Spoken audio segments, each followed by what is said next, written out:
Good morning, students. This is Kiran Yadav for your English teaching. Students, we will continue our poem, The Road Not Taken, that is the first poem of our book, Beehive.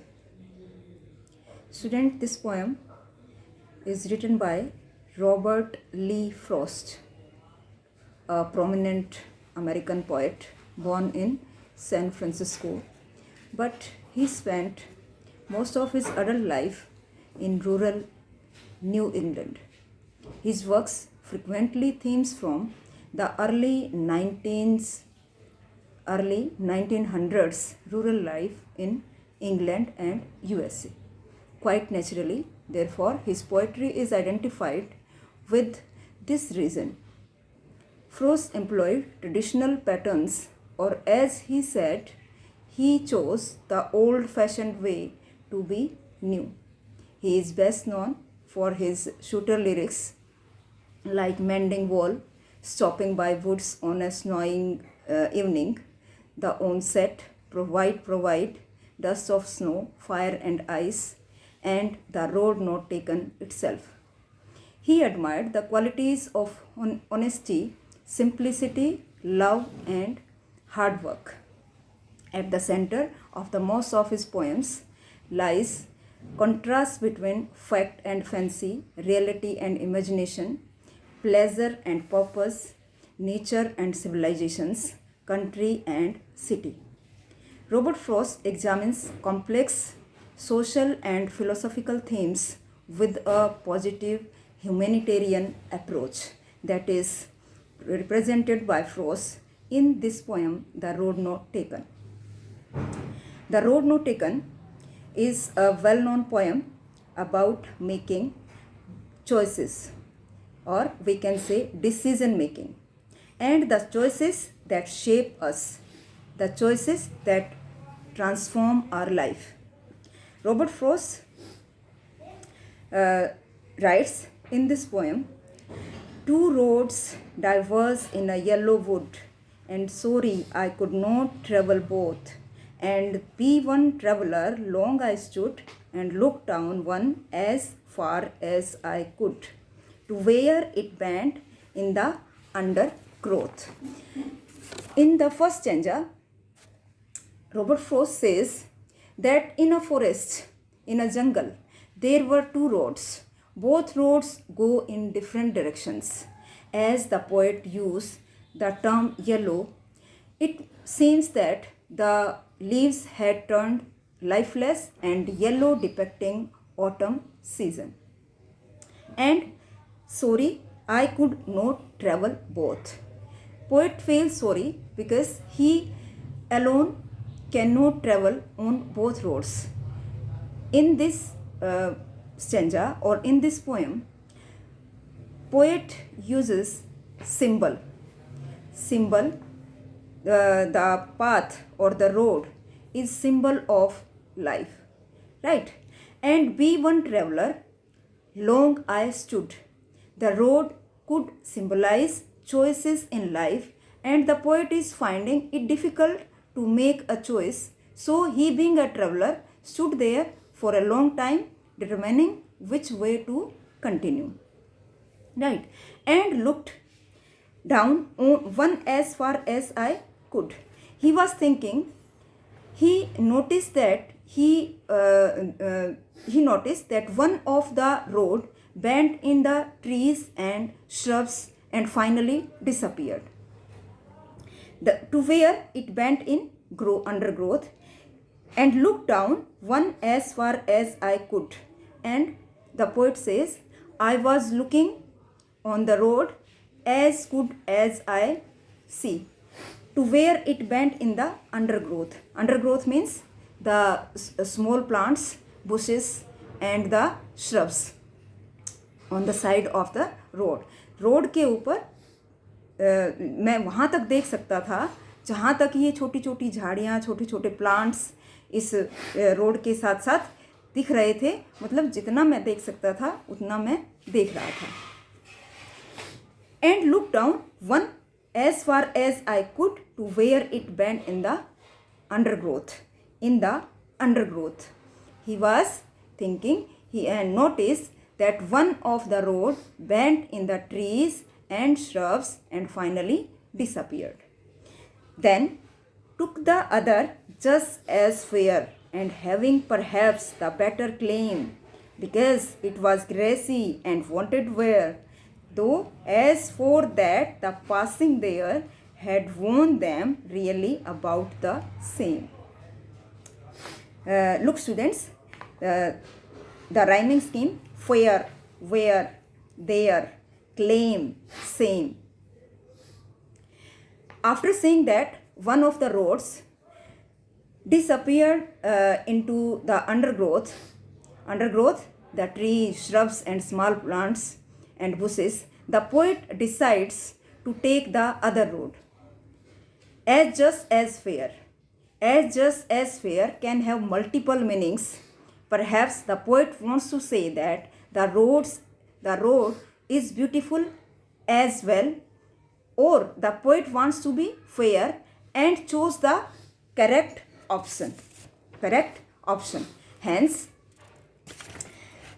selecting between two roads may portray the selection between the destinies. And having perhaps the better claim means the poet then describes that maybe this road is better because it has fresh grass and grown on it and it was not much used. मतलब इस एक road के ऊपर एक road को जिसको select किया, उस रोड पे वो रोड उसे क्या लग रहा है, लेस ट्रेवल लग रहा है. ये क्या कहा पोइट ने, just as then took the other I have taken the other just as fair, जो कि थोड़ा फेयर लग रहा था. And having perhaps the better claim the poet then describes that maybe this road is better because it has fresh grass was grown on it and it was not much use, because it was grassy and wanted wear. Though as for that the passing there. But when he started travelling on this path, on the second path, he found that travellers have passed through this road just as much as the other. But while he was walking on the second road, he was feeling that this path was also travelled by the travellers. The travellers have passed through this road just as much as the other. We can observe how the poet quickly goes back to his statement. First, he says the road is untravelled. Then he walks, find it equally travelled, as we know. Also, the poet says the path wanted wear. As we know, a path cannot have a desire or want to wear. Only humans have wants or wishes. Thus, the poet uses the poetic device personification.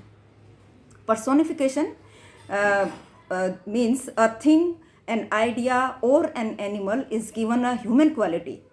Here the poet is the path is personified by the poet to give an artistic touch to the poem.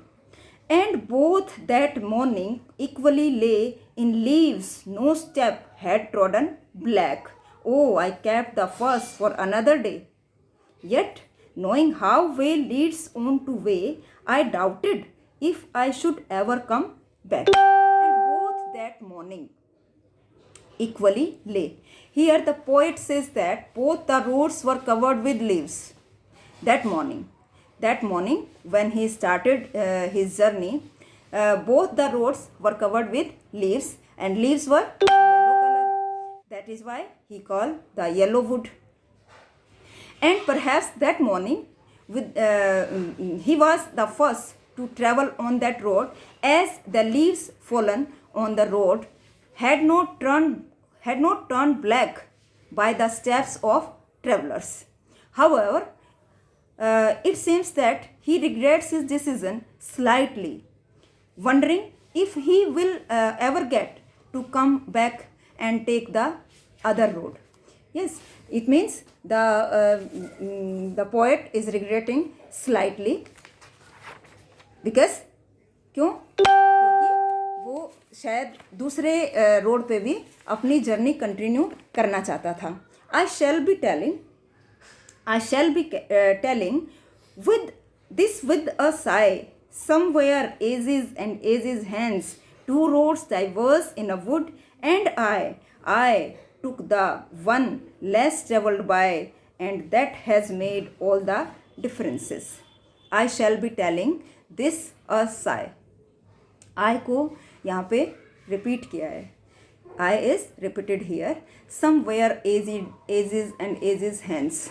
Years from now, somewhere in the future, the poet feels that he will look back and then decide whether the choice he made was the correct one or not. This may be indicating that making a choice out of the two objectives is responsible for our future, and that makes all the differences. The choice may bring us right or wrong. He will be telling about the choice with a sigh. Sigh means releasing a deep breath, expressing happiness, relief, sadness, etc. So if the choice proves out to be sigh, it will be it proves out to be right choice. It will be a sigh of happiness, and if the choice proved to be wrong, it will be a sigh of disappointment. Here the poet becomes completely philosophical and talks us if he has traveled for a long era and looks back at the choices that he made in life and their consequences. Now he feels that his life has been very different from the common people, because he always been tempted to take the path not generally followed by others. Here he advises doing something different also. It shows the poet as an adventurous guy, ready to take risks in life, which everyone should be like. It was very difficult to say whether the choice was right or wrong on the spur of moment. But the poet neither seems to be very happy nor very sad with his choice, and leaves the end open to the readers and their choices. This is the poem and its explanation. I hope you will do it, continue and enjoy it. Please read it very carefully, because it is important in the point of view the examinations and for your life itself. Right? Okay, thank you.